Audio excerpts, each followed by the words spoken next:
Hi, this is me. I made a video. Uh, I want to say recap. I guess this is a recap. Last night, and it was over 2 hours long, and I at the time think to stop, restart it. But um, I heard another. I went to. I go to a lot of classes and join a lot of groups and to volunteer. So I went to this class, and there was this session where, um, and it was actually African American male. He says, I know, you guys are gonna think that I'm not getting to the point." And he had a board or whatever, giant sticky note, um, kind of saying, "I'll come full circle for it, and you'll have to completely understand at the end why I'm talking." I don't know, sometimes I try to say I always say I'm beating around the bush till I get to the point, right? That's a little bit different, but I found it interesting now. Um, I still might post yesterday's 2.5 hour video, 2 hour 20-minute video, and it's first thing in the morning. I wake up a little late. It's almost 7. I actually took a shower, but I just I haven't done laundry, and I'm trying to sell everything I own, all my clothes, so I have stuff which I want to film myself going through these couple bins and listing. I have to pay for listings on eBay. I don't have a store, and I'm just basically, my rent is subsidized, supposed to be 1/3 of my income. At the time they did the review, my income was literally, I kid you not, $0. I had lost a job, couldn't find a job. I have all these degrees, certificates, experience in work, because I work through school, which is not necessarily full-time employment, but worked nonstop. I worked while I was living in a homeless shelter, so I have I have 3 years that I was pregnant nursing over and over for my 2 kids that I didn't work, but I actually, boom, as soon as my son was weaned, I went back to school and then started volunteering right away. It's just that I was nursing. I'm really poor. I never heard of pumps or bottles, and I guess your insurance, state insurance, could pay for that. I didn't have insurance. My kids were not born with any practitioner because I had no insurance. So I wouldn't have known about that stuff, and if I had, I wouldn't have had money to get it. But I never heard of people oh, I gotta go teach a class for 2 hours on my baby has the bottle feed. I'm glad that I was with my kids, but it was it actually caused a lot of trouble with school, medical school. They're you took a couple of years break, you have to go back and redo undergrad, that 2-3 years. And I think it's hard when I think of women's lib and your bodies and childbirthing and weaning kids. And it's really, you feel penalized if I know so many people that don't have kids and they could use birth control even if they like having sex, even if they're not married or anything. And there's a lot of people that they're struggling in their 40s to have their first child. So then that's kind of wish there was, if there's going to be a women's lib movement, you could address a lot of those things. And I knew some people from Europe, they said, a lot of stuff was easier, insurance, health, vacations. But then one of these people went back home a couple times after they were immigrated to here. Everything is coming more Americanized, no breaks, and bad health care, and everything is go, go, go. Well, I don't know. So, I was kind of talking oh yeah, so I was thinking this, guy, I have gone through, and after being raised in northern part of the Lower Peninsula of Michigan, there was a military base there, Ward Smith. It's closed. I graduated in '94. It closed. I swore it closed in '94, but I think on Wikipedia it says '93. And I know it was going to close earlier. I just don't know if it was 6 months or a year. But there was a Middle East Desert Storm that happened, and everyone was deployed. And they postponed. So basically everyone had orders to move to wherever the place was so the base could close. Desert Storm happened and everybody stuck around and everybody's parents were vacated. The aircraft were vacated. I had never seen that before. I actually had Desert Storm playing cards. I wish I had them. Like, I don't like war. I had some from 92, 93 that you buy baseball cards. I bought Desert Storm cards. So I don't have them. It would just be, I like history lessons. It'd be a good history lesson to show the kids. Playing cards. I thought about the type of people I went to school with and some of the struggles I had and the different type of struggles. And it took me up into the first year of graduate medical school for naturopathic school. A lot of MDs will think, who is this witch doctor? This person who's going to be like, be healed, like throw a tincture in there, somebody's tea or something. But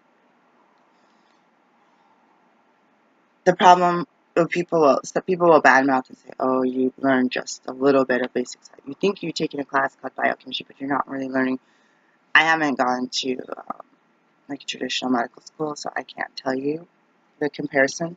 A lot of the books I'm trying to get rid of are just generic medical books that, I have the study books for USMLE. Like, I didn't take the USMLE, I took the NCLEX for naturopaths. So but I used the similar study materials, and it's not organized the same way. So for ours, we had the basics and the clinicals. So when they have like step 1 has a lot of farm in it, we didn't have a lot of farm until clinicals. So it's like, and then what we had to learn, I think this is where you can argue the amount of learning when you're in class 13 hours a day. What you're learning is the regular, like, allopathic medicine, and you're learning all of so I took 5 years of classes with chiropractors to do, which we had to call naturopathic manipulations, which would be for chiropractor adjustments. The same thing, different terminology. And a lot of hydrotherapy, but not. I would have liked to take more of those classes. I took massage as electives. I took a lot of bot med as electives, because then think of how many plants on this earth and what I get in trouble for here for being sloppy in my yard. The weeds. It's like, I've spent a lot of money buying those from health food stores in bulk, which I could have just gone outside and harvest them, but they spray a lot of chemicals in our yards. So I was thinking about how people think, and I saw people, whether they were American or immigrants or mixed. Sometimes people are a combination. Oh, their dad is from Japan and their mom is American, and they may have lived in more than one place. They may have lived in Australia. Like, you have different people. But I think the way some of our brains are set up to learn a way that works for us. So for me, I like visual learning. I like, someone told, so I went to this professional, and she said I was kinesthetic learner, which I didn't know what that meant, and I actually had a Wii Fit that worked at the time, doesn't work now.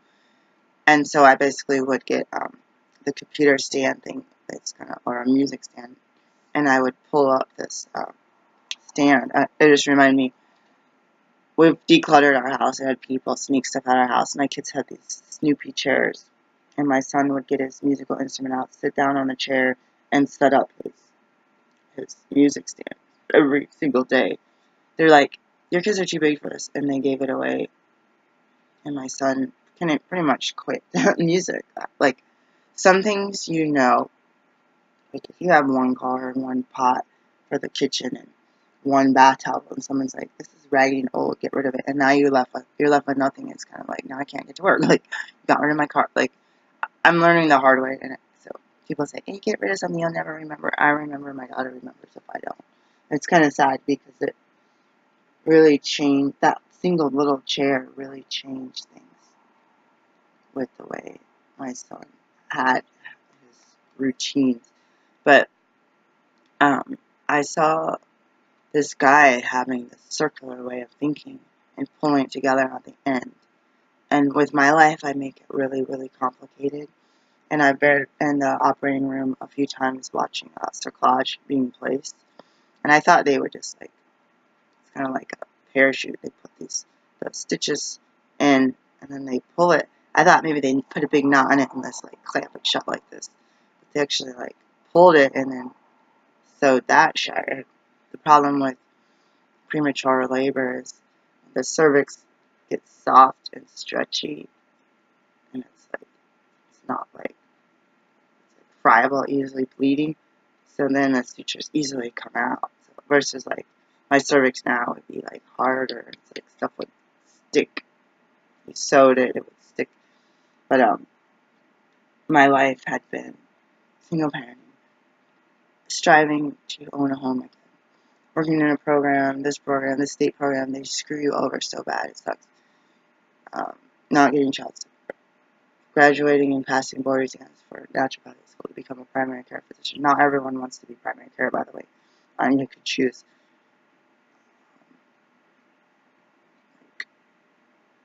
Like doula training the midwife suggested in the 2 years of postgraduate school naturopathic midwifery training to deliver out of hospitals. Technically, you could do it alone, but you want at least one other licensed professional with you, which they don't always get there in time because you call them at the end. And I said, oh my God, I had a job at a lab, and it was like, I got laid off. Management change, I got laid off. And it's like pulling together like the purse string and hoping my life comes together at the end and doesn't just fall apart. We saw somebody's cerclage. They had they had fluid and they didn't know yet. They still have what you can do at a hospital where you could test the pH of the fluid. You're like, is that like, sure you didn't pee on yourself? You probably peed on yourself. They hope she peed on herself. But basically you're like, oh crap, if that's amniotic fluid, we got a situation here. I've watched choreocentesis, what's it called? Amniocentesis, choreocentesis in the middle of the night, like different things where you feel like your body's got this pregnancy together and then infection or something happens that your body, it's like in the Matrix when Neo becomes found and takes what did he take? The red pill, right? And then they have to find his body, locate it, and then he gets flushed because now he's damaged goods, no longer just a battery. So that I think of this guy, the way he's thinking, I was like, oh, that's similar to how I think. And I think of a couple people who teachers who would write it out, not just throw up a PowerPoint, write it out with different colors and draw pictures. Like, you're going to think it's annoying to take these notes and write them out. But when you take your boards in 2 years and again in 4 years, you will thank me because you remember everything. And I was like, thanks. And I had another one, she had the PowerPoints, but she would dance across the front of the classroom.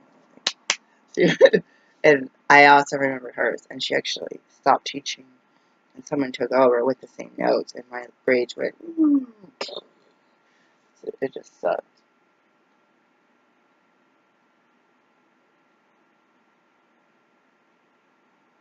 So yesterday, I was speaking about I wanted to call it aftermath. I was speaking a lot about my beliefs, like spiritual beliefs, and having a lot of trouble in medical school still because I believe people don't know that I believe in the Bible and God, the Father, the Son, and the Holy Spirit that lives within.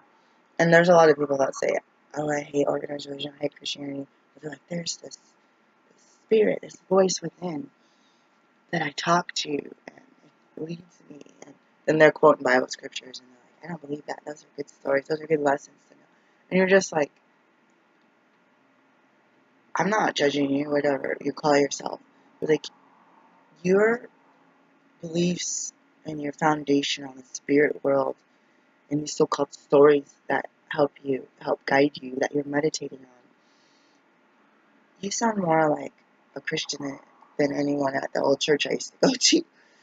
Like, and I think there's a lot of corruption. I found out here there's a ton of racism, um, even by blacks. Being the so-called, people call me the hippie hillbilly, so basically the black sheep of a black family that carries on in other African Americans being like, what is wrong with her? She must have some screws loose. But it's like, I like natural things. I mean, there's a lot of people out going natural hair and natural skin products and healthy food and veganism, but it's like, this has pretty much been, I'm not vegan because I do eat honey, but it's like, this has been my track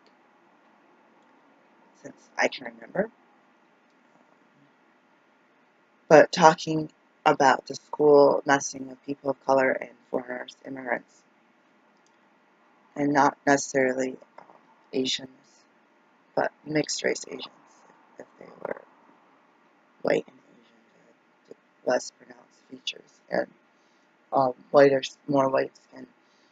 The teachers, there's a big group, we had a huge list of them. They will change your grades, they will erase your scantrons, they will flunk you, even if you're an MD, like your MD going for MD degrees, your advanced standing student, and your practicals and your those type of clinical tests are pretty much based off of just general, like standard medicine, period. And there's so much learning. People will be like, oh, that doctor. Like, I think what I did is I read too many books, read too many study guides, like extra training. Went into the hospitals, went to naturopath and dual degree clinicians, offices. I don't know how many hours we needed. Let's just say 1,000 or something per clinic. Through the life of, I went to medical school for over 5 years because I went back for 2 years. A lot of that was hands-on. So I spent literally thousands of extra hours in hospitals and at birth centers, with MDs, with PAs, and the MDs is probably the least amount of people, with regular midwives.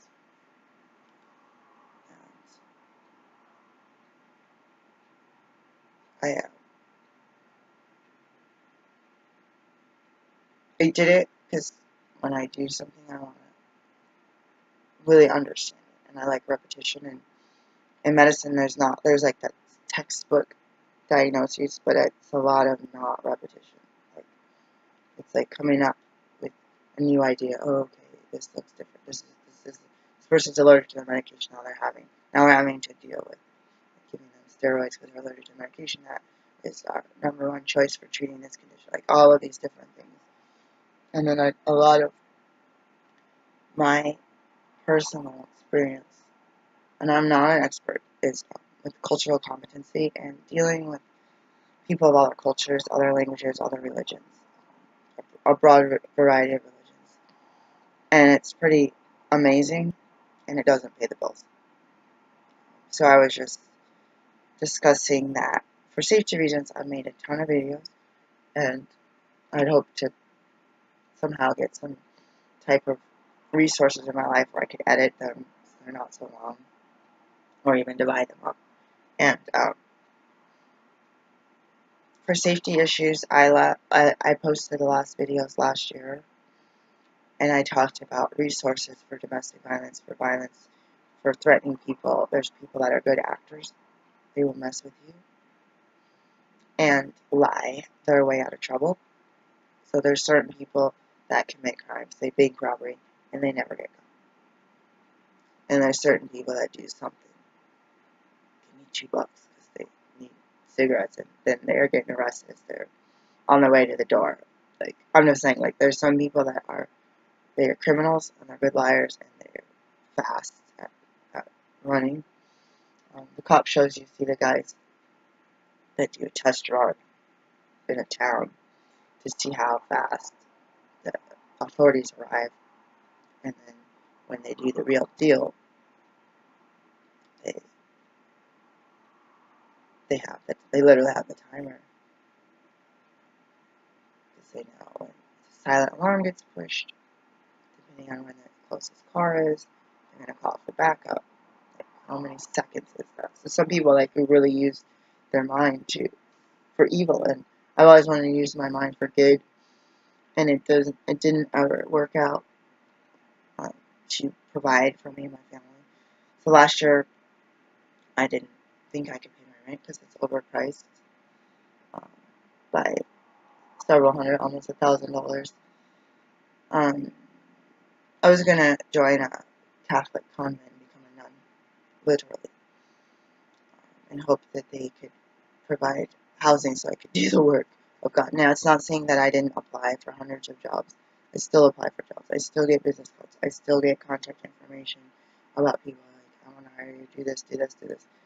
Sign up here, get online. And by the time I get down to getting online or try to contact them, I don't see any jobs posted, or they want you to do something through Facebook or something that I'm not attached, like some social media that I don't have an account with, like something, or that it's conflicting majorly with something that I have prioritized. So the video yesterday was talking about, I talked at the end about the Old Testament, Sarah and Abraham not being patient, and God told them they would have a baby, and she was like menopausal and all this stuff, and they were impatient, so she sent her maid to have sex with her husband, and then she had a son, and then they had to flee because they're like, and caused all this drama because they weren't waiting for God's timing, and they got it to where, like, dude, you're elderly, like, you're not going to be out of that baby's along me, like, if you, so anyways, too much information. And then what else? I talked about briefly Naomi and Ruth needing to have an adult male in their family so that they could sell their land, so they wouldn't be so in poverty. And then they had a baby boy, so that's, yeah, again, you can pass on your inheritance. Your family needs to pass on this money, this land, this heritage on to a male child. What else? I was thinking, and I briefly read a little bit in this one book on, I've forgotten about Jonah, great fish. Is it a fish or is it a whale? Is it a mammal or is it a fish? And just remembering that he was supposed to go in this direction, he went this direction, and the people on the boat knew that God was angry with someone on the boat, said to Jaws or whatever. And I find that amazing how they're like, dude, there's some bad juju going on here, some bad karma, somebody's making God angry. Like I was just reminded of that story, and obedience and disobedience. So the reason that I'm making this short video is it talks about domestic violence. It doesn't matter if you're male, female, child, adult. I said be careful about computers, cell phones being tracked. And I also said be careful about who you're calling. These confidential 800 numbers they'll threaten you. I've been threatened because I was trying to be proactive. And they have caller ID, and they're like, get your first name. So they're like, we're gonna come after you, and we're gonna take all the information we have on you and come after you. And it's like, I'm calling you to find out how to keep me and my kids safe, and you're telling me that I'm in trouble. I didn't do anything wrong, and it's really hard. There's a lot of events in my community, and there's people here that make 10 times, their family makes 10 times the amount of money that I make. They have everything nice cars, the nicest cell phone they get every 3 months, nice tablets, TVs, all the cable TV you want, all the food you want, all the kitchen appliances you want. Kids are always dressed in brand new clothes. And then they say, oh, we're poor, we need more free handouts, we need free food, we need to go to these events. I try to go to the events, and I'm like, my income's zero. My last unemployment check was $13 for the month. Before that was $500 per month, which is like half my rent. Not even counting utilities or transportation to work, or transportation to look for a job and do an interview, which I never got called to, not to one interview, except for like part-time job that only gives you a couple of days a month. So I had an old pastors. I keep bringing this up because I listened to all the sermons and I memorized them all, most of them, and they would talk about poverty mentality. And I think about the people that have, say they're getting, between all the people in their family, $6,000 a month, and they're living on Section 8, food stamps, welfare benefits, disability benefits, and they're getting $6,000, and they're going to the line at the food bank. If they have a big family and their family income is under their guidelines, fine. But they don't even sit there and say, we need proof. And the people that get paid under the table, they don't have proof. They're not going to show you proof. In my mind, I've gone to these places and I've been turned away. After being up all night with my stomach growling. After not having anything for my kids' Christmas. Being turned away. Your kids go to the wrong school district. You live in the wrong zip code. You this, you this, you this.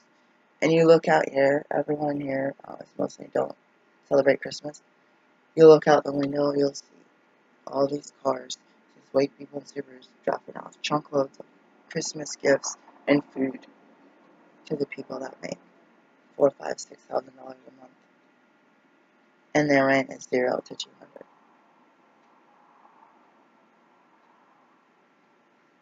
a month, and it breaks my heart. I don't need. My kids are used to not having a lot of food or presents or clothes, and sometimes you really, really need to get your kids shoes. And you can have I have a big stack of coupons I had to move when I was trying to go to sleep last night, and I'm always like, what's the point of these coupons? You don't have money to buy this thing. They're not free. Like, go in and get this free thing. And so I think about other pastors talking about poverty mentality, people getting stuck in poverty, and I wanted to bring that up because I have been threatened by relatives, and I have been continually given their garbage from their house that they ship to me. And then I've been threatened to say, if you get rid of it, you're going to die. Or you better still have that thing that I gave you, or else you're a troublemaker. You're a loser. You're going to get sick and die. Kids are going to die. Like, you could say you're a flake. But what happens when you hear it over and over again? You wake up and you have nightmares. And you think that you're being disrespectful. And then you have the people come and do inspections. Like, why do you have so much stuff? And you're just like, so I don't die. And then you finally release from toxic people. And then what they do is they harass you. They harass you. So somebody, and I stated this yesterday, so I'm kind of trying to pull out of the circle that I'm going in. I have fled domestic violence multiple times from before I was 18 to after I was 18 to when I was 27 to when I was 39. Continually fled, even at 40, I'm almost 41. Fled, blocked people, moved in, not posted my address, got a P.O. box, like domestic violence, what is it called, restraining orders, having to call the management everywhere I live to say, call the cops if you see this type of person on your video cameras. I'm tired of it. And what I'm trying to do is I'm trying to make that collage that my life come together for the first time at age almost 41. And that drama, even strangers, they'll connect with you like narcissists looking for fuel. It just, like a vampire, it's like sucks like the blood, it sucks the life out of you. And these people they'll keep you up all night. They'll borrow people's phones to call you to keep you up. And when you're working, even if I don't get paid, I still have to see people that their insurance won't pay me because I already established a relationship and haven't gotten rid of them as patients, like fired them and said, here's your 30-day notice, find another healthcare. Because I haven't done that, you're obligated to be on call 24/7, which means your phone needs to be turned on and you actually need to check messages. So these people will call you in the middle of the night, call you at 6 in the morning, call you at 5 in the morning, 2 in the morning, and leave a bunch of messages and fill up your voicemail box. And you're like thinking, why don't you just delete it? Well, I don't know if I need to go downtown to the courthouse and get a protection order.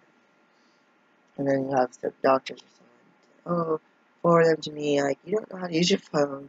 You just said yesterday you accidentally deleted like 50 messages that you never listed. Like, you're just like, what you need is a recorder and a CD and another copy that you have, and give a copy to the cops. Like, but then it comes down to resources and technology that actually works enough to do that.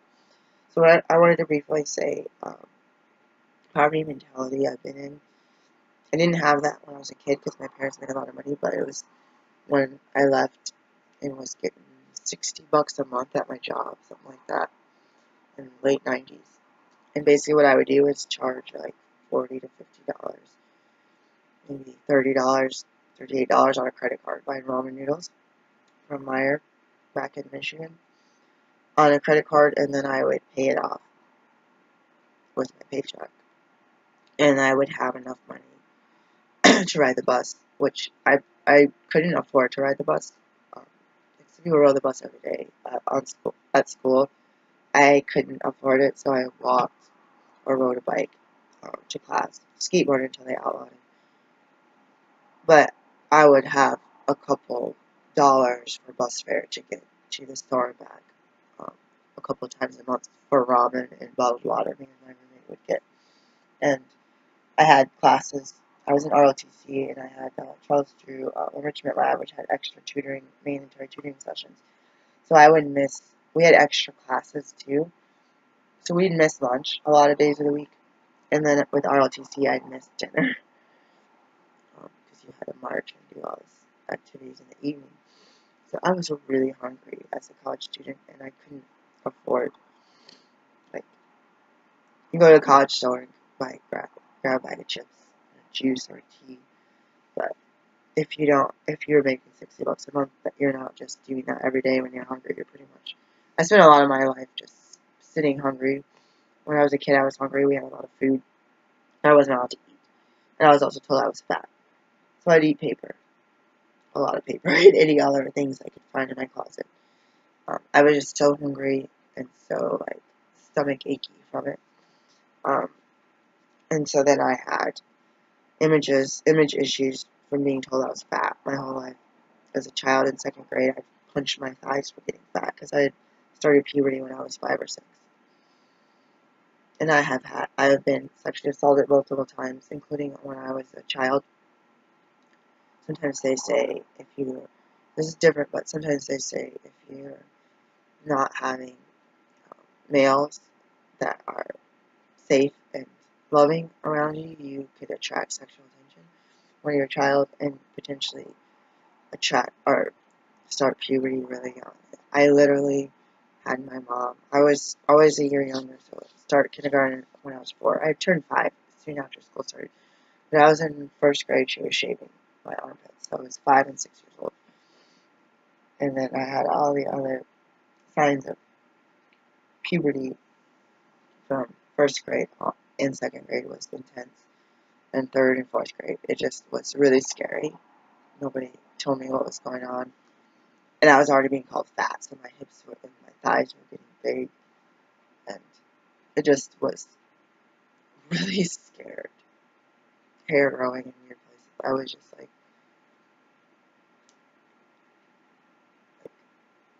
when you're 5, you could still wear 5G, which is toddler size. You're like a toddler kind of.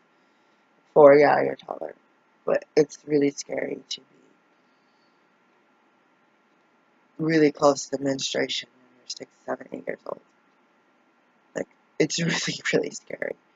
And so the poverty mentality, um, people that had little when they were little kids, parents, and then they save everything, and you're basically not allowed to get rid of any box, any instrument, or any instruction manual, no clothes. You're not getting rid of toys. You're not saying, oh, there's a little girl on the street, let me give her this bag of toys and clothes. It's like you save everything. So I'd save gum wrappers. Like I have like business cards. I've gotten rid of a lot of business cards, but I'll go through and find like grocery lists from 3 years ago. Because like this paper, I could tell the paper color that haven't had that in 2 years, right? So I'm like pulling stuff out and just recycle, shred, throw away, give away, you know, get rid of somehow. And there's only one person, two hands that I'm doing it. And then when my income goes low again, which it does every day, it just goes up. I found a penny in the street, it went up. And then it drops rapidly. My idea as a poverty mentality is not saying, give me, I need. And I've given up on trying to get my kids backpacks and coats for winter. And then my kids are shivering because they have no coat. And you see the neighbors cleaning out their kids' clothes, just throwing them in the garbage because they got too many donations. They want a clean house. They don't want 2 coats for their kids. And then their kid doesn't like it, so they go buy another one. My kid's like, does it fit? You're going to wear it because it's cold outside, period. And you make them wear these little coats, and then they're wearing my clothes and my boots because they don't have their own shoes. And it's really sad when your boy is wearing your clothes. That your kid is almost 6 foot tall, he has to wear my clothes because a lot of my stuff is free, hand me down too. And then I get to where I don't want to get rid of, like, this shirt is really old and it's all bubbling. And I don't want to get rid of sweaters I bought online that don't fit. They're too small. And they're unflattering. I don't want to get rid of shirts that are too big because I lost weight, or bought them big because they're on clearance. Because our people give us shoes that are 2 sizes too big. And I'm like, I don't want to get rid of it because those are nice leather and I couldn't afford this. So that's where I get that term poverty mentality. And people would always make really rude comments at church around me. I grew up fairly wealthy. People told me later they were really jealous when I became an adult of how much my family had and how we had this big house and nice cars and nice clothes. Always had my hair done and stuff. And they were really jealous of my toys. And I got a Jeep Wrangler at one point. But there was a lot of, I was being beaten daily by my mom. Like, I don't care about the money. I wanted to be out of that house. And so I ended up dating a homeless guy and marrying this homeless guy, and I became homeless. And I learned how to eat beans out of a can and not have a can opener. So basically take a knife and stab it until you could pry most of the side of the can open. So you could, I don't even know if we had a spoon. And you could go to the Dollar Tree and get a freaking dollar can opener, but if you're poor and you don't have a job, you can't spend $1. And that's how I lived after my mom died. And it was hard because I had not one person console me. My mom was a jerk and beat me every day, and I just was not allowed in the house because my dad is crazy, and I wasn't allowed in the house. And my aunt and cousin became violent with me, and I just left, and then we lived in a tent. And then I bought a house for $8,000 cash on 3 acres. And then we sold it. The man had promised to fix up the house, and they refused to fix up the house. And I didn't have tools, I would have done it myself, but I was pregnant and I had morning sickness all the time. And I was pregnant again while I was nursing. And I didn't have food. I didn't have food stamps. I was probably like 100 pounds when my daughter was born. I'm a big person, so I might have been 120. But to me, that's like the weight I was in like 4th grade, like 5th grade. Um, I'm a big person. Like, I'm short, but I'm chunky. Um,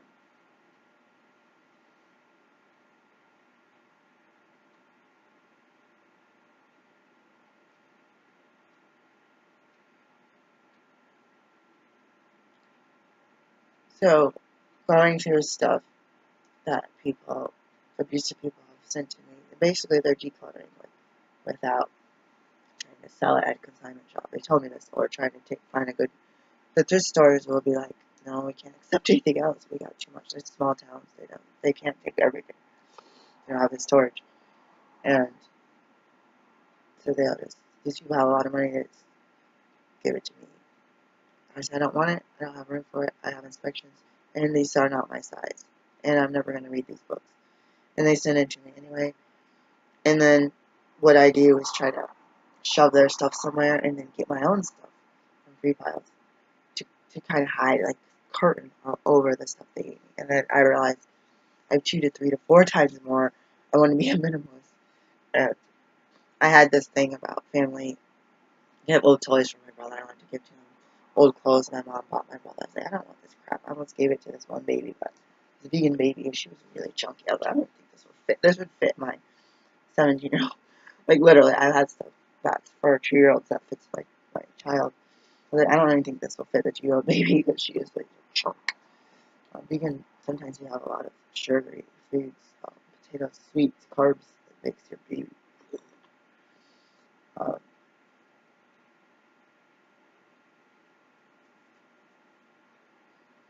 This is not a recap. It's like a brand new video, but the point was yesterday was trying to think of getting away from really toxic people when they don't have you as narcissistic fuel. They harass you for months.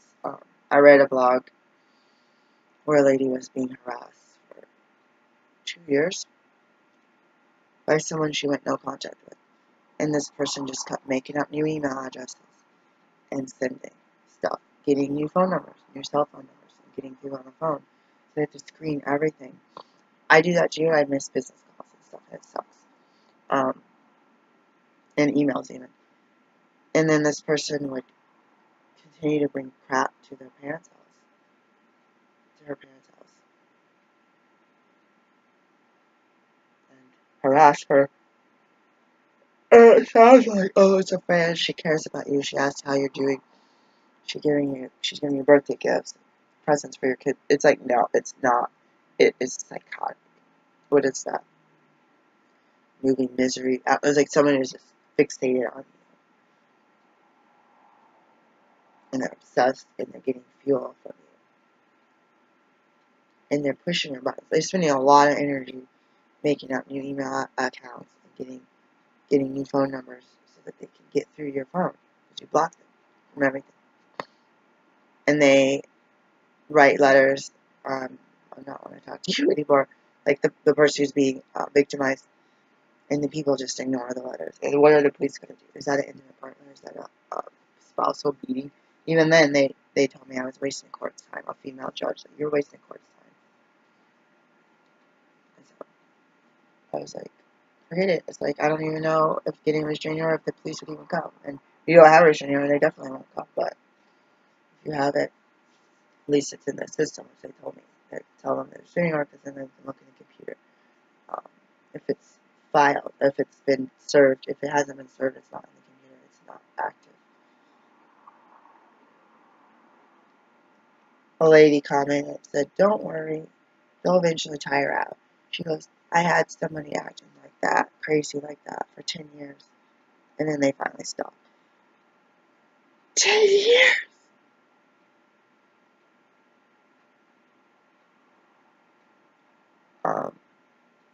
So just like somebody who quit smoking or something, you're like, I don't know if I can make it tomorrow.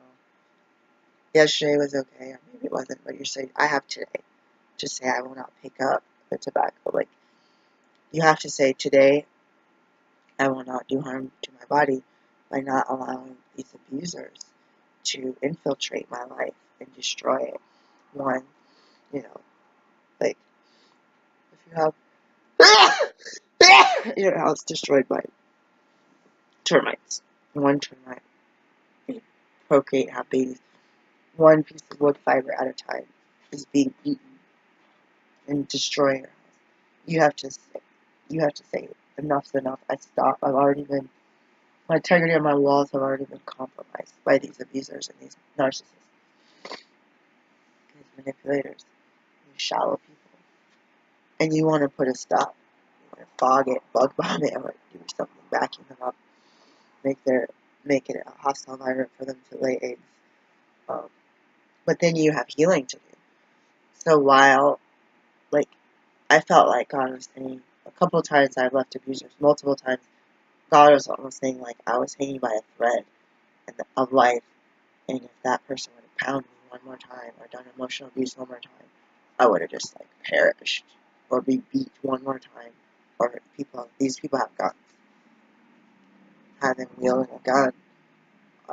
I have relatives that I don't talk to, like, just destroy their own house, beat up, punch out all of their windows on their cars, rip out fences. Like, they snap. And I traveled to the West Coast to get away from these people. For no rhyme or reason, they snap. Their eyes turn like demons. They snap, and anything like a tornado in their path. If they got a gun, these people all have weapons around their house and concealed carry. I don't want to be punched by somebody that snaps and I'm in their path of destruction. I don't want my jaws knocked out. But these people, at least half of them that I fled, I'm thinking 3 off the bat have gun and or concealed carry permits. And or multiple guns.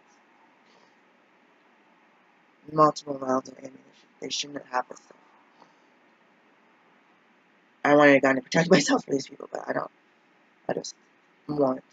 So, the basis of this not so short anymore video is I found no legal support, no police protection, and the people continue to harass, and there's no friends.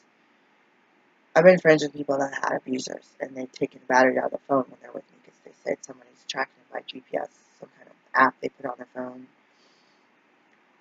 And so I'm sitting with this person on my porch, and I'm like, is some crazy person going to come up with a gun and shoot us? But, like, people do that, workplace violence. They come after their ex, and the whole place gets shot up. Like, this stuff happens. And then I have someone interact, oh, can you please pray for me because of this? And they get scared, and they block me. Or I get scared, and I'm crying, and they're like, I can't handle when you're around these toxic people, I can't be your friend. And I'm like, I'm trying not to be around them. They're infiltrating my boundaries. I have a castle, and they've gone across the moat of alligators, crocodiles, and piranhas. I don't know how they did it, but they got through. They poisoned them. They fed them poisonous meat. And I got injured in a car accident in 2014, and I am in chronic pain. And it's getting worse every day. And I don't wish to tell my worst enemy. Anyways, I had to make a point there. But I have to keep, like an ant with half its legs cut off, you just have to keep crawling and keep working, ant, because if you don't, you'll just get stepped on, and you'll dehydrate, and no one's helping you. When you die, the other ants will lift you up and carry you to the mound, but I feel like that. Like, half my legs are ripped off, not one person's helped, and all the people I help, I don't help people get help back. All the people I helped, I have not had one, except for my kids' help, and I thank God for them. So little kids, they have no example to be taught. They have no dad to show respect to a mother, so they just see this mother as like a robot that just does everything for them all the time. So I've had the courts, I've had the 800 numbers threaten me, I've had police officers demand that I call abusive people, and I've had Section 8 managers tell me that I'm a loser because I'm trying to protect my kids from abusive people. And then say, if you bother me again, I'm going to raise your rent even higher. Because you're a jerk. To me.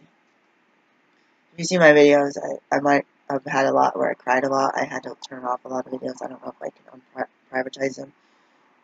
The point of this is that I yesterday was talking about a spiritual path, and that I had to pray because in medical school, a lot of MDs, people that had medical degrees from different countries and came here to be naturopaths or have a dual degree clinic when they're done, MD, or chiropractic MD clinics, people that worked in hospitals for decades that were getting Fs in medical school. It's inferiority complex. These people that I know are getting Fs were literally people of color and immigrants from Russia or Latin America.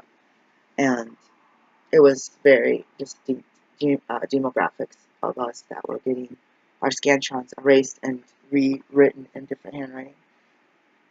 I have a particular way that I do my bubbles.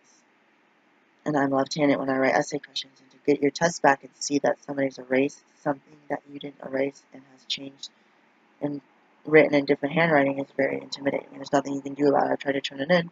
So the point about the spiritual thing is I have people that are Muslim, people Christian, people that are cult-like Christian, people that are atheists. I said, I don't care what your belief system is, but we have to pray for each other because we're not going to make it through medical school when we're A students, when we're honor students. When people do a straight Scantron thing and you're getting honors and everything, and then you have someone else erasing your test and you're getting F's and C's, you know that there's a wicked spirit in that place of severe racism and intolerance to immigrants. Anyway, so we have to pray for each other because it was out of our hands. We reported it. Some of the Russians said, oh, I had a lot of people of color and Russians report this, what's happening to her. She started school several years before me. She goes, oh, I've had this happen. She goes, some of my friends, what they did is they reported, and then they make a file on you. And when you have, like, say, 5 reports for clinic supervisors being unfairly grading you, and, which happened to me as well. And if you could record this stuff and prove it, it would shine a huge light. But the thing is, you got HIPAA and you got privacy with patients, and you can't take pictures of your tests beforehand because then they could say you're cheating, right? So you have to ask a spiritual entity to help you. So this lady says once you get so many reports, they come to you and they kick you out of school and they say that you're a problem. You're a problem student. You try to make like mountains on a molehill. You try to cause conflict in the school and you're not in unity with school philosophy, basically. And this person was there one day. She was on my shift. Gone the next week. And she was a chiropractor, a licensed chiropractor, been working. And she was helping me learn. These people would help me learn, and then they didn't ask. Because they already knew the anatomy, physiology, and herbs and supplementation, and how to work with patients in clinic and be comfortable, be relaxed, because they've already worked with thousands of patients already. There's a woman from an island somewhere underneath Florida, and she was very black, very dark, and had big hair. And they said you're not allowed, or they told us we weren't allowed to have dreadlocks. So I had to cut all my hair off. And they said you had a strict dress code that you couldn't wear tight clothes or show your cleavage. She was short and had a big chest and cleavage. And she had, I'm African descent, I have a big butt. So even the clothes that fit me, they don't fit my waist and they don't fit my butt or my thighs. And then I'm short. You can't wear petites with that kind of body type. I have a pair of petite pants. I was afraid they were just split down the sides and the crotch because your butt's taking up so much space and it sucks everything up. It's ridiculous.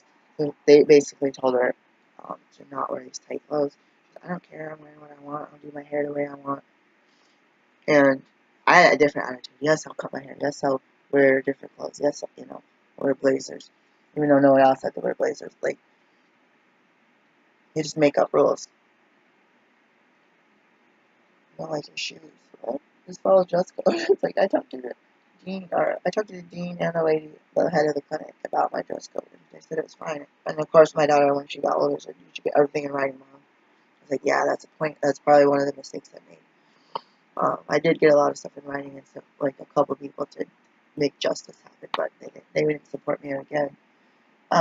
This lady had, like me, you study because you want to learn, but then you end up getting A's and honors grades and get 100% and 99% on your test.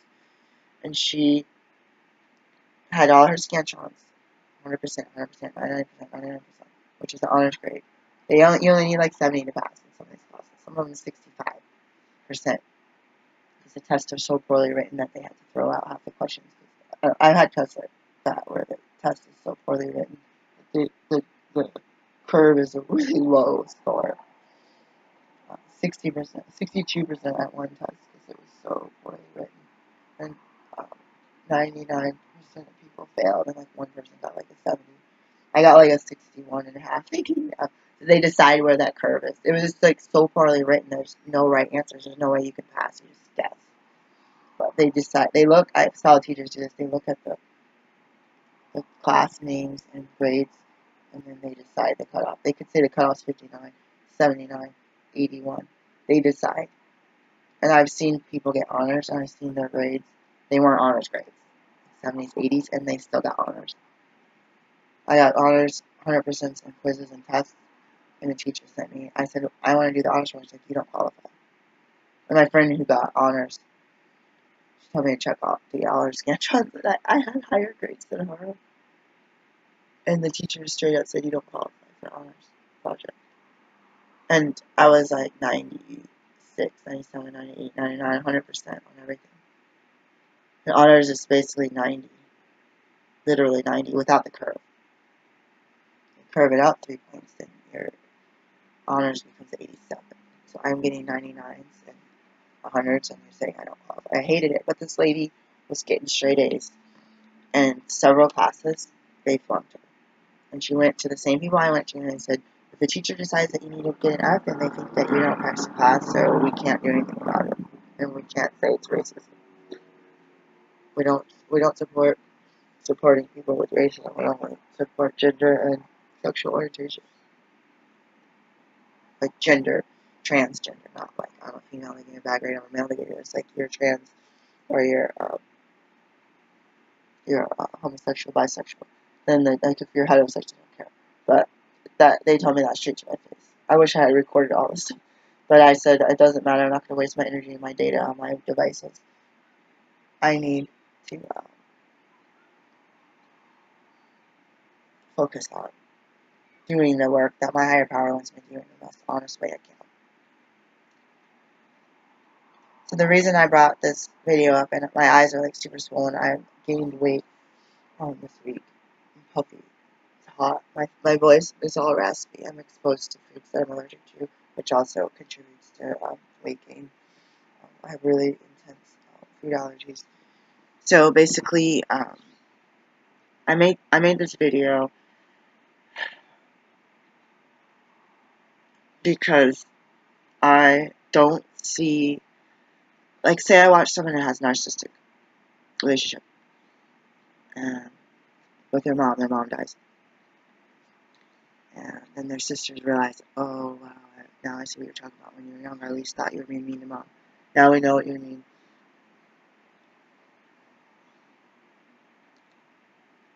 And they got counseling for 12 years because of it. And they started a support group. And now they're getting money on YouTube because they have 50,000 views a week because they're talking about, hold on, I gotta get some chocolate or something. I'm about to start crying. Chocolate syrup. So then it's like,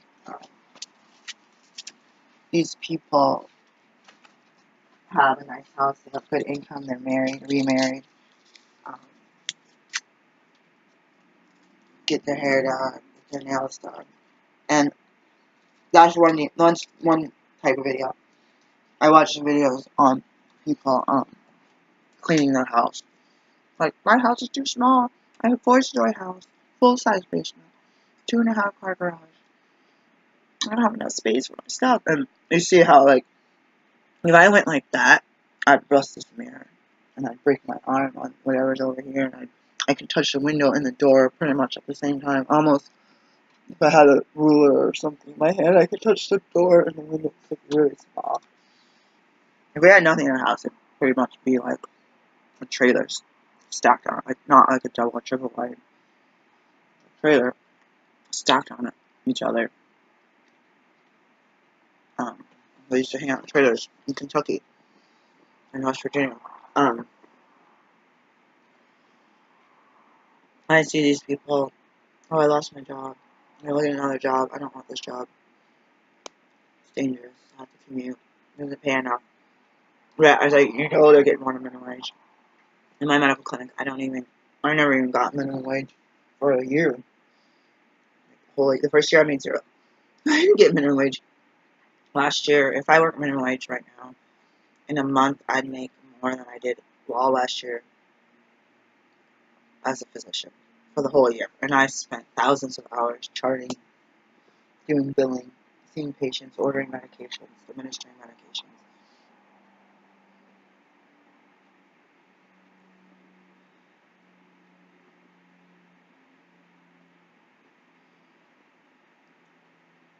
And I've looked for jobs ever since.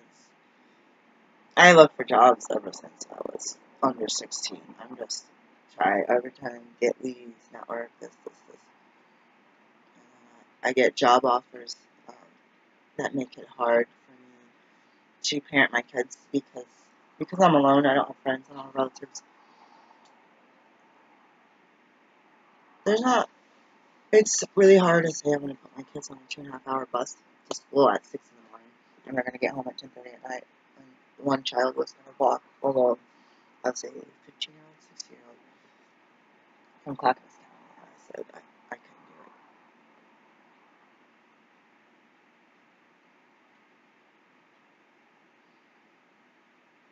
do it. It's just too much, like, because I was working and on call for births and stuff, and it makes it hard if you are so impoverished, like, you can't hire a cab or Uber or get your kids a car or a bus pass even if my kids could drive. I can't even afford to get them a license or a permit. If they could drive, I'd be willing to take the bus too, and let them take the car. Like, it's harder for me to go to where I have to go down here on one bus, the number 12, than for them to take 2 or 3 buses and a max train to where they need to go and then walk a mile. On top of that, 2.5 hours, I know that trip to my kids' school. It's just that where we live, it's really hard to get to a place. And where I live, there's not a ton of buses either. A lot of creeks and rivers. And it's not in a place where the streets are written out and it's like extremely hipster or poverty, where they have tons of public transportation that's very fast. I used to live on the east side. It was someone yelled at me for me and my kids being losers. I was like, you live on the east side. You know that Safeway's that direction. You don't know which the other cross street. You get on your bus, you see Safeway, you get off in less than 15 minutes. And your bus is running every 12 minutes. You come over here and the buses run. They don't run on Saturday. They don't run when it's windy. They don't run when it's cloudy. They don't run when it's icy. They shut down. They go to transit centers. There's 3 transit centers, 4 transit centers. My daughter ended up at the Ridge Transit Center. I have no idea where that is. They're tucked away behind shopping centers. And you're I didn't even know this existed. I still don't know. I looked on the Google to try to figure out what the heck. I happened to be at work with a coworker who knew about the transit center and told my daughter how to. He didn't tell her how to get home because he was foreign from Nepal and he didn't know, but he knew how to get to work. So I said, tell her to come to work and wait for me in the car or whatever. It sucked. But someone made fun of me and my kids. I was like, you don't understand. I was gonna have my kids take the bus to their school. It was an hour and 45 minutes. And when the school is 5 minutes from my house now, maybe 7. I drive slow. It's like over an hour or something. And one bus runs in the morning every 45 minutes, and at 5, and then it has a full route during rush hour, and then it limits the route from here to there, and then it only runs like every 2 hours. It's like, and how many times does a bus come early or late or doesn't come at all? We've had so many times when my daughter the bus didn't come at all. They shut down buses, they shut down Max Train, they shut down the West Commuter Rail my daughter was supposed to take up to the school, but she couldn't go to that school because they didn't have high enough classes. Nobody understands when I say my daughter's pushed up 2 or 3 years ahead. They're like, yeah, they're just, because your daughter's not actually smart. They just house little kids. And I'm like, I'm a little kid in classes with 13, 14-year-olds. I know what I'm talking about. Like, this school here, plus electricity school, they don't have a high enough math class for my daughter to take a math class. She has to go to the other side of the river. So basically, they have remedial and low level math classes. And it's ridiculous. Like, they have the standard English classes. But she was supposed to go there for early college, and she couldn't go. That was the fastest way, because it's like 2 or 3 exits off the freeway or the West Commuter Rail, which would have been easier than taking 3 buses. That thing is stopped all the time. So the reason I'm making this video is to help. I said at my videos before, experience strength and hope. Sometimes I'm really hopeless and alone, like all the time, but I don't want to be hopeless, because I want to do things like in God's timing. But I don't see a lot of people, like, I see white people or younger people. They're like, I need a job, I got a job. I got off my butt and applied for a job, I got a job. At the grocery store, at the mall, at JCPenney. They got 2 jobs, they're making more than I do at my part-time job. They're making more than I do as a physician. Gross, not even talking about after expenses I paid. And it's really embarrassing to have ageism and racism and single parentism. Like, even though guys don't let any potential players know that you have kids. Like, is that kids mean someone's sick or somebody's getting called from school and you have to leave, you have to take your kid to this? Like, nope. Like, it's illegal, but they'll find another qualified applicant. Just like housing. I can't get housing because I'm black. In a quiet neighborhood where I can actually get a good night's sleep and wake up and go water my flowers and walk my dog that I don't have and just take my kids to the park.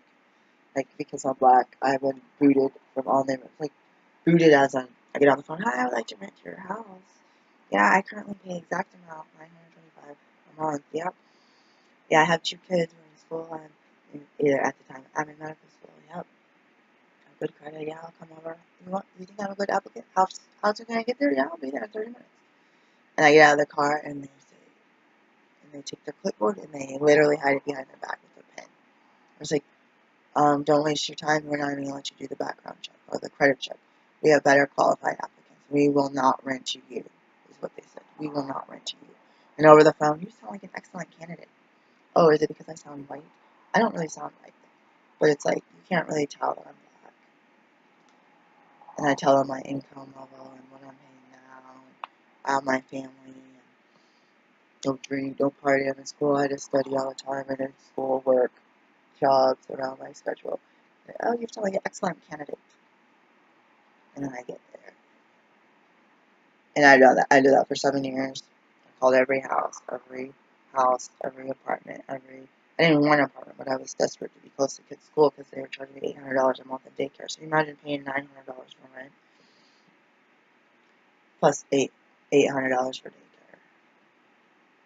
And you can't buy a house because your income is too low, but you had to pay all these fees. You could buy a duplex and rent one out, and still have money left over. Even if no one rents a duplex, you could, at that time, a few years ago, 7 years ago, 8 years ago, you could have bought a duplex for still like under $300,000.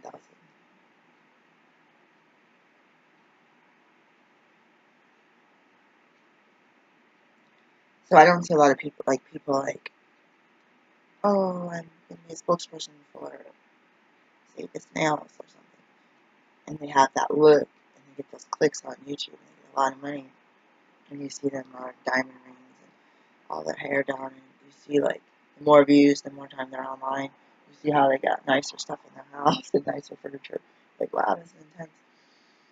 And like, okay, I just got back from Hawaii, and next week I'm going to China, next week I'm going to Australia, and then I'm doing some speeches, and then you see these people lose a job, they get a job, or get a new car. And they still motivate me because they're like not giving up. They're not quitting and they're going through hard times. But I see with their demographic and their big houses, if they're trying to clean and organize, they can take everything from the drawer and dump it out here. In my house, I can't do that.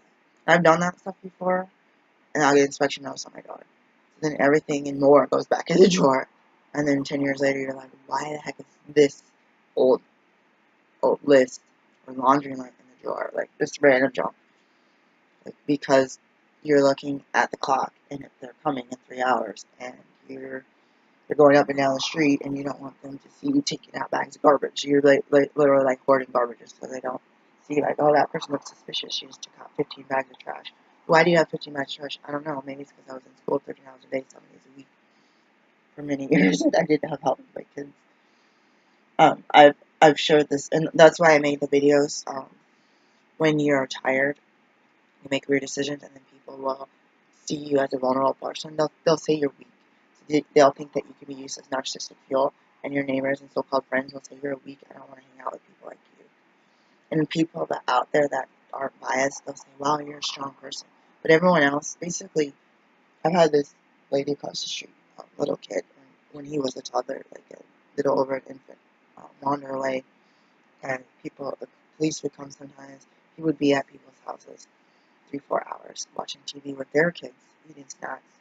We don't know if he has allergies, he can't talk, and the lady will sleep all day, sleep all day, sleep all day. And then she'll look at me and say, "You're weak. You don't stand up for yourself." And I think I'm like tired weak. I'm not like when you're that tired, you pick your battles more wisely because you don't even have the energy to deal with like a clogged toilet. Like I had to call our kids from work when I was volunteering in the hospital. I was like, "Don't use the upstairs toilet. There's some issues." Like I didn't have time to leave a note because I was in a hurry, always going somewhere. And I don't sleep all day. When I could, it's so noisy. And I think people take a lot of medications that or on illegal drugs, they can just sleep through anything or drink their way to a stupor. And I'm not judging them, but it's just a different demographic of why are you successful in this area? Or why can you stand up for yourself?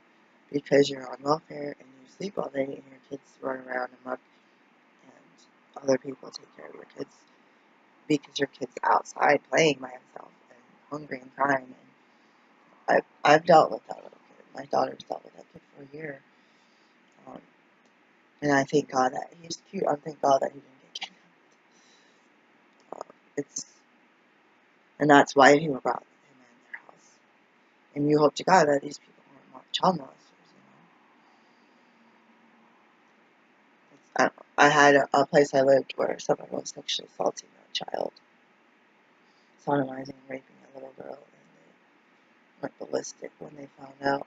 And I knew this family, his kids would be out all the time, and I'd be ringing the doorbell saying, "Your kid's harassing me," ringing my doorbell, and throwing rocks and eggs at me and stuff. And they'd be like, "My mom's asleep." Or the same thing, "My mom's asleep." And then people have medical conditions, I understand. Like, no. And I'd be like, "Tell her that your little sister is harassing me and I can't sleep. And she's messing me, ringing my doorbell for an hour this afternoon after school. And I'm sorry, my mom's sleeping." And I just like gave up on ringing the doorbell. But I felt sad because I knew that the parent trusted her child to run amok in the neighborhood unattended. And unfortunately, I found out because of that, not being attended led to her being vulnerable to being raped by a teenager multiple times. How about Bio? She left at her apartment. And they said, "Just ransack it." The manager of that place. And I said, "Aren't you supposed to keep it in storage?" Like, "She's not coming back. She never responded." And I felt really bad. I said, "Well, I'll keep this Bible out of the dumpster." And this page is missing. And I was like, "Note to self, I need to replace this Bible." And it took me years so I could replace the Bible. I had to go to the Goodwill and use my birthday coupon, and that's the one thing I bought. I had to save up for it. It was like $3 or $2 or $1.50. I still have it. I have a New King James, and it was to replace that one. I wanted a brown leather-bound Bible, so that if I ever got chosen to speak in front of the church, that I would not say, "Okay, turn to Matthew chapter." I'm missing a page. Like, that was like my fear because I always wanted to do public speaking in churches and with the youth community and people that are dealing with the demographic that I'm dealing with, that it's not that common. A lot of people in poverty they're on welfare and disability and social security, or child support, or they're doing drugs, one of the two. And a lot of people, even blacks, whites, once you go start doing a lot of job applications, you get a job even if it's minimum wage, and you still get that $1,600 minimum. And for someone like me, it's not been working, and I say, Sarah Abraham, is this God's timing, or am I doing something wrong? I noticed with narcissistic, abusive people, toxic people coming into my life, it sucks the energy. So I have my daughter and everyone's like, you need to deflect, you need to force field, you need to not let. This girl comes from a narcissistic family, and she was staring at my car twice yesterday.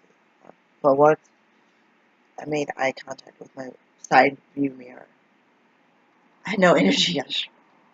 This person and their family members harass me and my daughter day and night.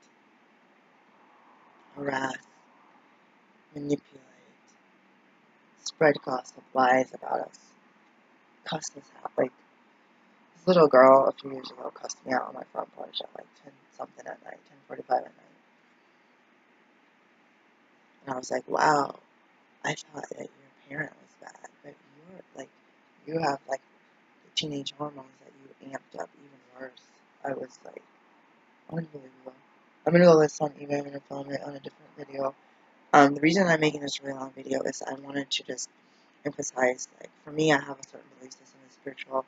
I believe in the Trinity, God, the Son, and the Holy Spirit, and I tap into spiritual life, and I allow my brain to get overwhelmed by toxic people, even strangers that are toxic, and I will allow that to push me away from the spiritual path into misery.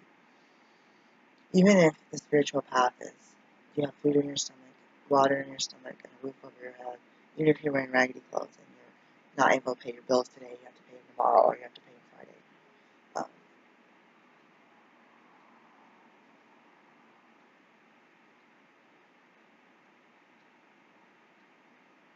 When I'm being stirred away from spirit and into misery, I grew up in misery, and misery is comfort and familiar. I spoke yesterday about the fight or flight and sympathetic dominance. I've been in fight or flight. I swerved it at the minute of conception. Pre-conception, I was just an egg. I was already like, because there was so much domestic violence in my family that they kept behind curtains and behind locked doors. Besides when the police would come, but back in the 80s, I don't think the police really did anything major with domestic violence reports. I have some books that I read about. They would basically send the guy and the woman back together, and then the man would say, if you ever do that again, I'm going to slice your throat. Like, then you just get afraid to call the cops. If the cops say, well, you beat your wife, she must have deserved it. Like, that was the mentality in the 80s. And sometimes even now, if you to a female judge that said you're wasting our time, how dare you come into this court system to get a restraining order on a husband that almost killed you, who just got released from jail, from prison, not even jail, prison, for abusing somebody else. After I fled, immediately abusing another person, that's a teenager this time instead of more willing with population, which is why I fled. I didn't care about my own stuff because I was raised to be a punching bag for somebody else, and I had wanted my kids to be safe.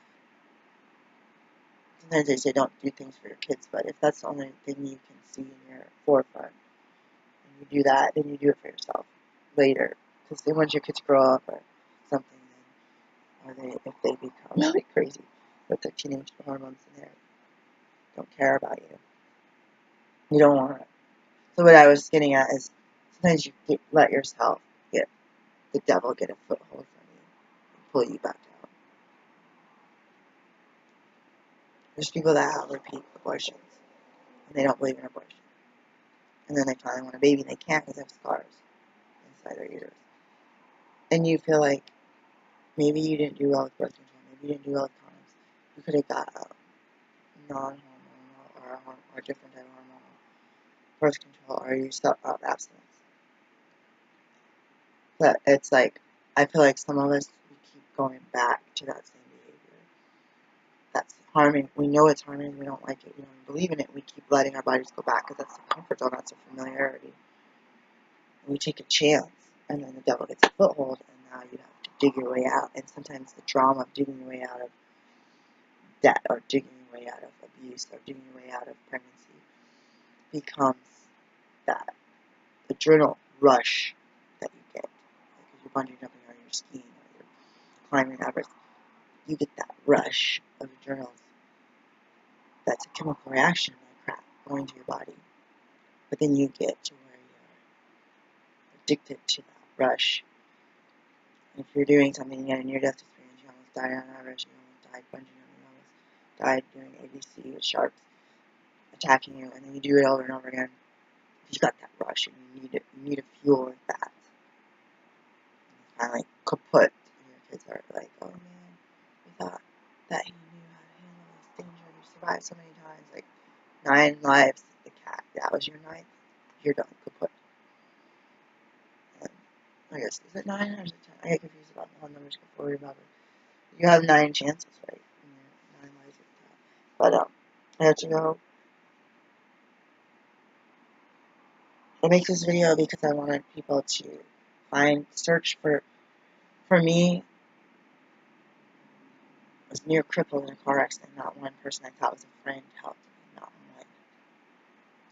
So my point is, between social service agencies, welfare agencies, food banks, free backpacks for kids, churches, even churches you belong to for 9 years, people that I thought were your friends from school, from work.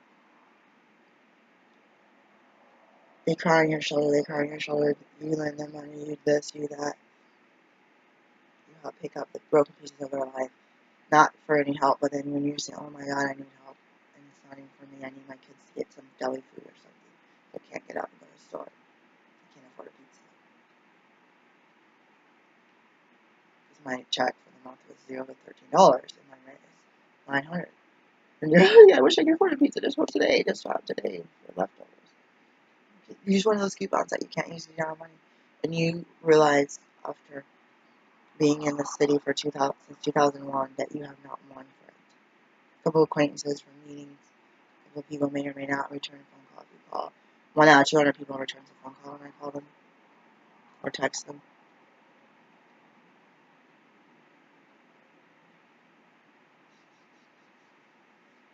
So my point is, if you're fleeing a toxic situation and you find you don't have friends, maybe you realize that those friends weren't, the apple doesn't fall far from the tree, or these groups that you come around, or that whole Noah's Ark, God flooding everybody. Imagine the screams of the floods rising, the waters rising, the screams of people that were not godly. And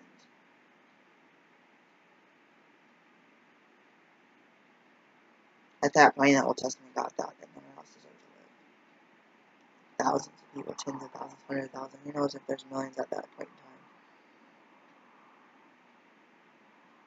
So sometimes you're all alone, like me, and you're raising kids, and you get laid off job for no reason after you train all the new employees and your new boss who's making big mutual bucks, driving a Benz and/or alternating with a Mercedes with a personalized license plate. It's a special spot. If your old boss didn't get a special spot, I had to park in the street and move a car every 2 hours. And you train this person too. And then as soon as everyone feels that they know how to use the computer, know how to do blood draws, know how to do this test, order this to this lab, order this lab, they lay you off. It's a restructuring. And 10 days later, you see your job reposted. Oh, we're getting rid of that position now, right? Didn't you say your dad was a used car salesman? I could see right through your eyes. I could see it in your eye. You have that shallow look. It looks like your pupils turn into an oval, like a drop of ink from a pen. And you have that line through your teeth where you can almost see the aura of it. You can almost smell it in your breath. And yeah, you got that blazer on with the big shoulder pads, and you got the office with the office stuff, the corporate office stuff. And you can smell their lies 10 miles away. And what you want to do, because you're black, is they're really good at lying, you know. That's why they're still in that job. Because they're really good at lying. And it's my word against theirs, so as a black female, you're just like, the sooner I get out of here, the better. So I'm pushing the panic button. I feel threatened by this black lady when she did nothing. But she's black, okay, arrest her. She was born with black skin. You see my baby picture, and you would think, why would somebody come up to somebody who gaga and say, I hate you because your skin is black? Like, what? Like, I don't get that. What did I do to you?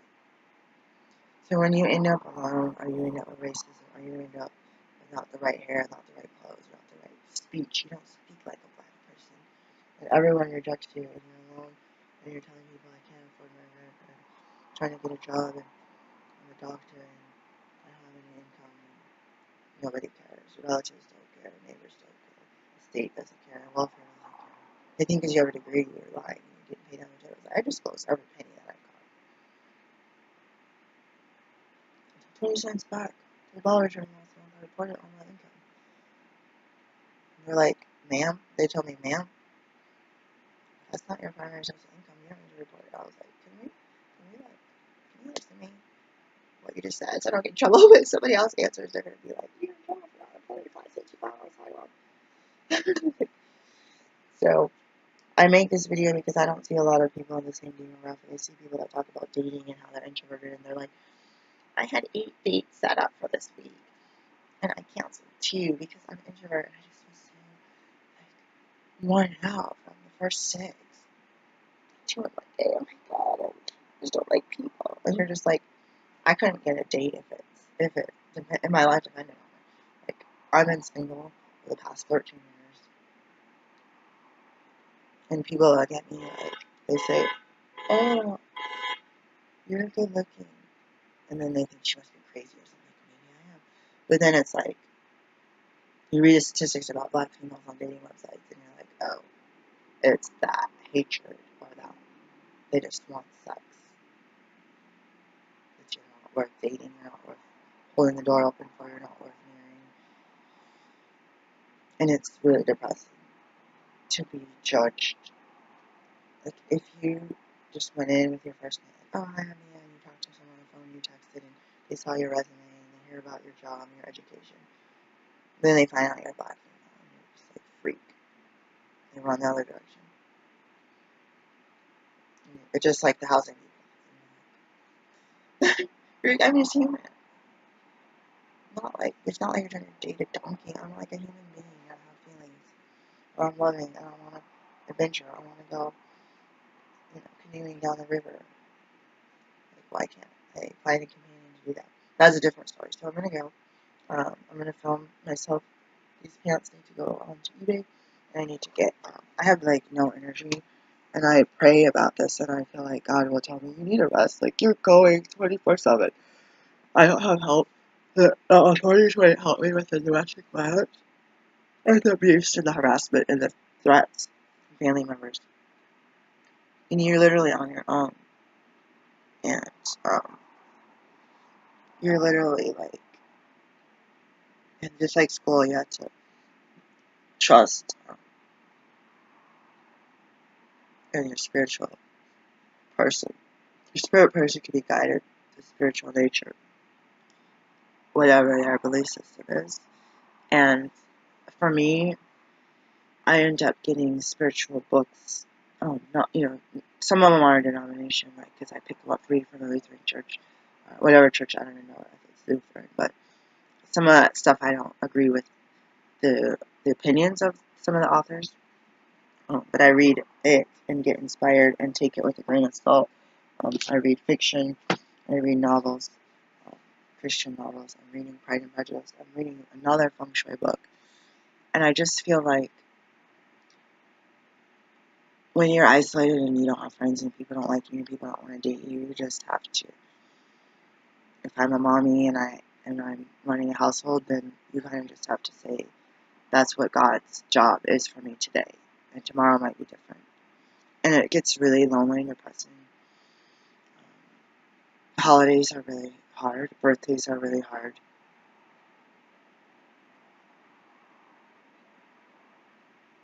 The memories of the past.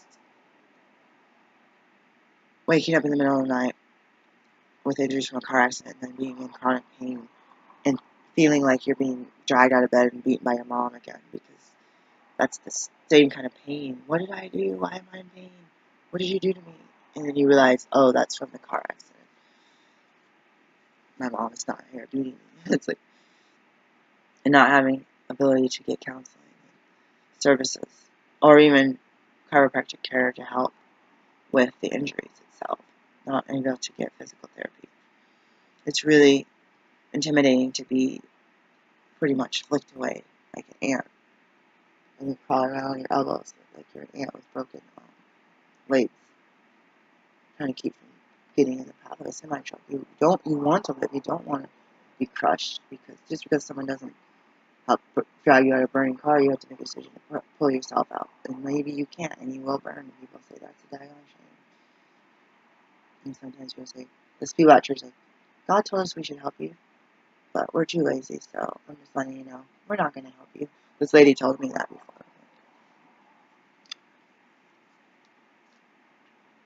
It's like, well, I guess you have one thing, right? You're being honest about it.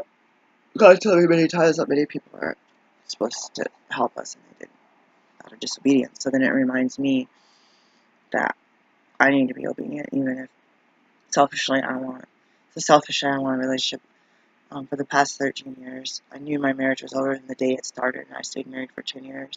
So leading up to the divorce paperwork after 10 years of marriage, and I had been separate for several years, legally separated, and had custody of my kids, I really felt like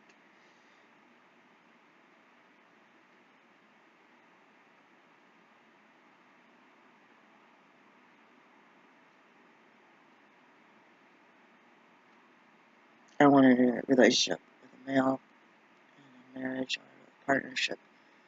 And they didn't need to take over the role and responsibility of being a daddy for my kids unless they wanted to. Potentially having more kids and potentially having a role model. Like, imagine your kids don't ever see males, and they never have a male teacher, and any males they've seen have been highly abusive. So even having somebody come pick their mom up and wave at the couch and say hi, nice to see you, even something as simple as that. They shared in church one day, and it was embarrassing for me. Like, people like her, she's single, she has no relatives, she has nobody. Some of you guys should go up to her kids and say, Jesus loves you. Just give them attention once in a while. No one ever did. They're like, people like those single moms, nobody ever tells them they look nice. Nobody ever I never got Christmas gifts. I never got cards for my birthday. I don't need that stuff. But it made it hard for me to understand what it's like to be normal, and made it hard for me to normalize what should I do to celebrate my children's birthday,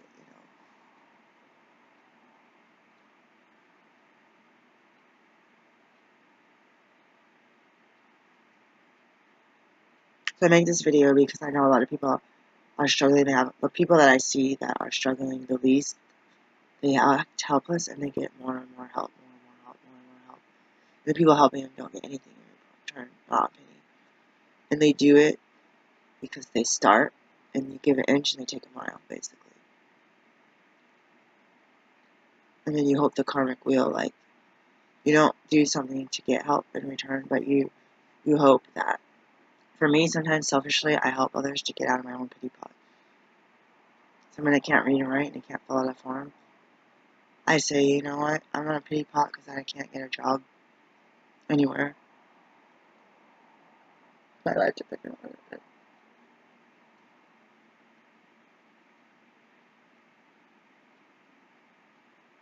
I said I know how to read a form and fill out a job application, even if I don't get the job. But this person literally does not have the education to even write their name fully. They don't know how to spell their name. They don't know their birth date.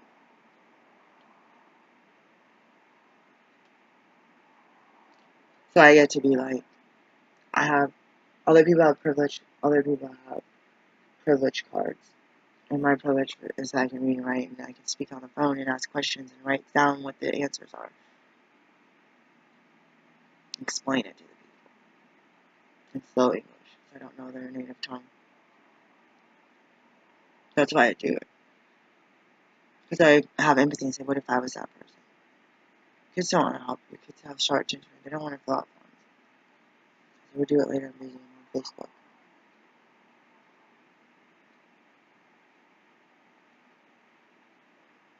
The point of this video, it's excessively long now, is I wanted people to hang in there when they're leaving toxicity. I've spent 41 years of my life almost 40 years, fleeing abuse and fleeing toxic people and fleeing toxic institutions, schools and academic advisors and teachers and jobs and supervisors. And even the people that act like they're Democrat, liberal, Black Lives Matter, those people even I found still the racist stuff that comes out of their mouth is like you might as well be downtown at the KKK rally. The stuff that's coming out of your mouth, like you're even more worse than they are.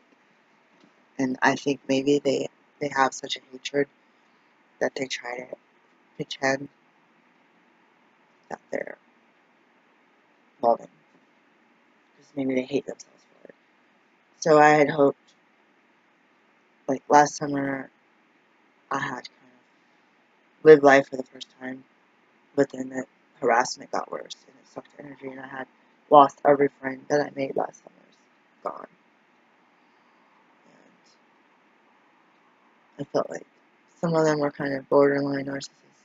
Really, I was still that shape of fuel, narcissist fuel, and they were the narcissist. It was like the magnet, the north south magnet I keep talking about. I was attracting them, so I needed to change the shape and the vibrations of myself to attract loving people to loving people, like attracting like instead of opposites. If you have the magnets, it doesn't matter north south.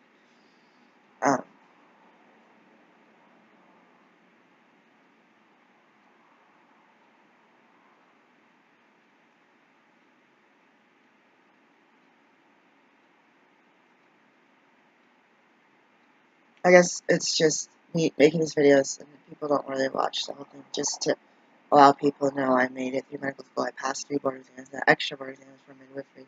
I'm not a midwife yet because I never sent my paperwork, so I have to get it signed. And I was in a car accident, so it's really hard for me to drive and travel and feel. I went in this car accident. I had 2 years. I could go to work, come home, go to sleep. And set an alarm so I could go make my kids something in a toaster oven. And I only had money for them to have like pizza rolls and stuff. And occasionally they would get a steak on sale, and I'd cut it in half for them and put it in fourths and give them half, give them part. I didn't buy potatoes for pizza. That's how cheap I am.